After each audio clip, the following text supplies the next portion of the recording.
अब की बार ट्रंप सरकार, my friend mister Donald Trump. My dear Donald Trump के भक्त सब, आप तो डोनाल्ड ट्रंप असली रंग दिखा रहा है। अब वहां सब के की है, आप तो कहिया के भारत देशे नहीं है। भारत के एकदम अर्थव्यवस्था मर गेला। भारत के आदमी सब एकदम गरीब है। भारत कहियो प्रगति कोई नहीं सकैया। भारत के आदमी सब एकदम भुच्चर छे।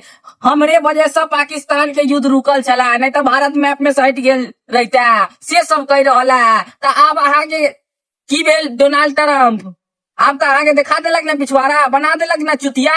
एहि दुआरे कहै छी, एहन एहन चुतिया सब पर आंख बंद क के भरोसा नहीं करू, नहीं तो यह नतीजा निकलत। अगर ओई समय में ओकरा एखन मोन नहीं बढ़ेने रहतिये तो एते आगे भारत के गरियता तो नहीं न, देश के अथी बुराई तो नहीं न करता। आई अही के वजह से जीतल है, आई अही के गरिया रहल है। तो आप अहाँ के मोन केहन कर रहल है? आ वो ओकर मंदिर बनाने जइयो, काल से उद्घाटन कर दियो।